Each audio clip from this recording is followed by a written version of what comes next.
Je suis Roland Alavo, je suis développeur informatique et promoteur de la startup Raptech. Nos applications sont utiles pour les populations. Je pense que nous sommes nous-mêmes population. Nous faisons des applications en identifiant aussi quelque part nos besoins. Et c'est déjà essayer de faciliter le quotidien. Ce qu'on fait de façon répétitive, on va permettre aux gens de le faire en une fois et de laisser la machine s'occuper de les faire à leur place. Donc oui, on va permettre aux gens par exemple de se retrouver plus facilement en leur proposant une application d'adressage, BuzzUp. On va permettre aux gens de connaître plus facilement leurs droits et devoirs en leur proposant une application Tosin. On va permettre à un supermarché de mieux gérer son stock en lui proposant une application de gestion de supermarché. On va faire pareil pour beaucoup de secteurs, que ce soit agricole ou économique.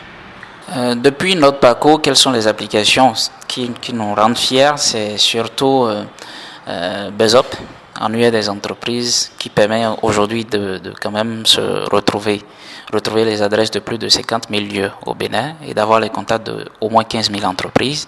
C'est aussi et surtout Tosin, parce que au-delà de ce que ça puisse être économique, nous sommes fiers de contribuer à quelque chose dans notre pays.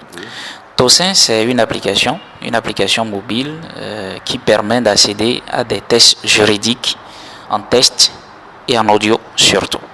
Donc jusque-là, ce qu'on connaît, c'est je vais à la librairie, j'achète un document de loi, je peux l'épulcher et faire confiance à ma mémoire pour me rappeler des références que j'ai lues. Mais avec Tosin, je n'ai pas besoin d'aller épulcher, je peux écouter en audio les articles. Je peux aussi rechercher selon la situation juridique dans laquelle je suis, quelle est la loi qui traite du sujet que je rencontre.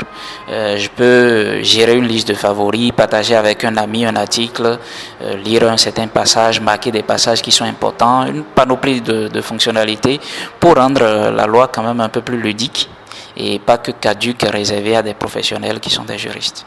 Aujourd'hui, vers quoi Raptech tend? C'est vers une entreprise qui continue par produire du résultat utile pour les populations, qui paye des salaires bien sûr et qui permet de résoudre des problèmes dans la société.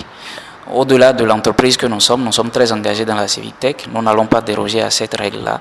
Et vers quoi on tend essentiellement, c'est avec Tosin aller au-delà du Bénin, vers d'autres pays, avec pour objectif d'en atteindre 20 déjà dès juin prochain et au-delà pour les prochains mois. C'est aussi faire de Raptech une entreprise qui continue des recherches, qui produisent des résultats aussi bien dans le domaine de la domotique que de l'informatique.